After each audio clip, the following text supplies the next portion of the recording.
నిజంగా ఈ నాటకం మనల్ని కొంతసేపు శతాబ్దాల వెనుకకు తీసుకువెళ్ళింది. నాటి పాదుషాల కాలంలో తెలుగు వైభవాన్ని మన కళ్ళ ముందు నిలిపింది. ఈనాటి అజరామరం నాటకంలో పాత్రధారులుగా ఇబ్రహీం కులీ కుతుబ్ షాగా మజారుల్లా అన్సారీ గారు వృత్తిరీత్యా సాఫ్ట్వేర్ ఇంజనీర్, కానీ దూరవేటి గారి శిష్యులు. అద్భుతమైనటువంటి పద్యం కూడా రాయగలరు, అంతే అద్భుతంగా పాడగలరు. నిజంగా నవాబు దిగి వచ్చిండా అన్నట్లు అనిపించింది. అభినందనలు.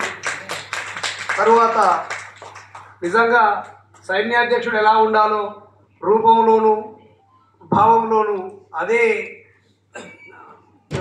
పర్సనాలిటీని ప్రదర్శించినటువంటి అమీన్ ఉల్ ముల్క్ పి ఆశీర్వాదం గారు వృత్తిరీత్యా తెలుగు ఉపాధ్యాయులు. నిజంగా అమీన్ ఖాన్ ఇలాగే ఉంటాడేమో అన్నంత అద్భుతంగా వారు జీవించారు. తర్వాత మరింగంటి అప్పలాచార్యులుగా శ్రీ పల్లె శివయ్య గారు, వీరు కూడా తెలుగు పండితులు.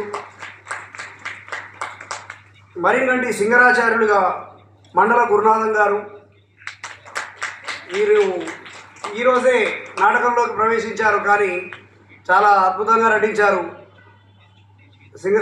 గురునాథం గారికి అభినందనలు. అదేవిధంగా ఈనాటి అజరామరం కథానాయకుడు పొన్నగంటి తెలంగాణగా కమలేష్. చాలా అమాయకమైన రూపం, అందమైన రూపం. యామిని అందుకే ఆయనను బహుశా వరించి ఉంటుంది. చాలా అద్భుతంగా నటించిన కమలేష్కు అభినందనలు. అదేవిధంగా యామిని, ఈ యామిని చూసి చాలామంది నిజంగానే అమ్మాయి అనుకుంటున్నారు. ఆయన పసుల హనుమంతు, బహుముఖ ప్రజ్ఞాశాలి, గొప్ప చిత్రకారుడు కూడా. అదేవిధంగా సంగీతంలోనూ ప్రవేశం ఉన్నది, మంచి కవి. యామిని నిజంగా హనుమంతు గారు యామిని పాత్రలో జీవించారు. ఇక మనల్ని ఆద్యంతం కడుపుబ్బ నవ్వించిన నరసన రౌహుబుద్దీన్ గారు, వారు సాంఘిక శాస్త్ర ఉపాధ్యాయులు. మొన్న జనవరి 30 నాడు రిటైర్ అయ్యారు. కానీ చాలా అద్భుతమైనటువంటి ప్రతిభా సామర్థ్యాలున్న బహుముఖ ప్రజ్ఞాశాలి. ఎంతసేపు అయినా కూడా ఆయన బాడీ లాంగ్వేజ్ కానీ, ఆయన డైలాగ్ డెలివరీ కానీ ప్రేక్షకులను నట్టే ఆకట్టుకునే విధంగా ఉంటుంది. వారికి హృదయపూర్వక అభినందనలు. ఇక అద్దంకి గంగాధరుడుగా మధుర శ్రీనివాస్, ఆయన ఇంటి పేరే సాధక నామధేయుడు ఆయన, ఎందుకంటే అంత మధురమైన గానం వారిది. అదేవిధంగా సారంగు తమ్మయ్యగా ఎన్ఆర్ఎం శ్రీనివాస్ గారు, వారు తెలుగు టీచర్. అదేవిధంగా కవి చౌడప్పగా కడియాల మధుసూదన్ రావు గారు సీనియర్ తెలుగు టీచర్, వారు రిటైర్డ్ టీచర్. చాలా అద్భుతమైనటువంటి నటనను ప్రదర్శించినందుకు వారికి అభినందనలు. అదేవిధంగా కందుకూరి రుద్రకవిగా తలారి ప్రకాష్ గారు. ఇక ఈ నాటకాన్ని రచించి దర్శకత్వం వహించి అంటే సర్వం తానై నడిపిస్తున్న పెద్దలు దూరవేటి గారు. దూరవేటి గారి గురించి నేను ప్రత్యేకంగా చెప్పవలసిన పని లేదు, ఎందుకంటే వారు బహుముఖ ప్రజ్ఞాశాలి. 55 పుస్తకాలు రాశారు. అనేక రంగాలలో ప్రవేశం ఉన్నది. చిత్రకళ, సంగీతం, నాట్యం, సాహిత్యం బహుముఖంగా వారున్నారు. వారి మీద పరిశోధన చేయడం నా జీవితంలో అదృష్టంగా నేను భావిస్తున్నాను.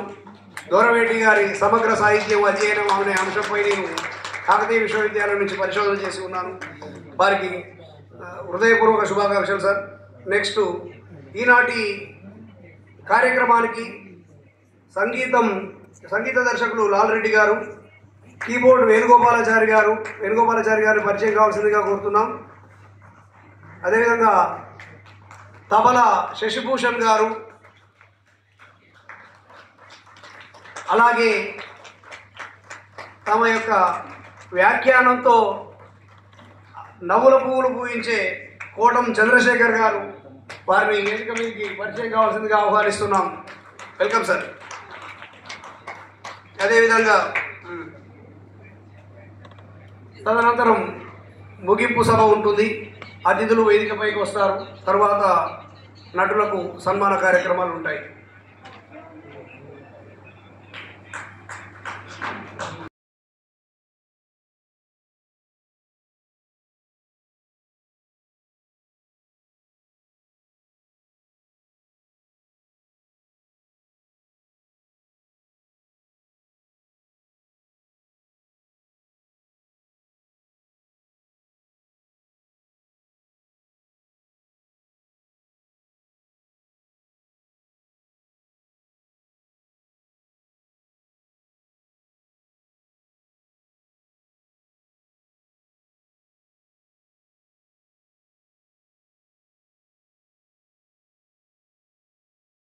రోజు మన తెలుగు పరిషత్లో నాటక దాంట్లో మీరు కూడా ఒక వేషం వేయడం జరిగింది. మీరు ఎక్కడి నుంచి వచ్చారు? మీ పేరు?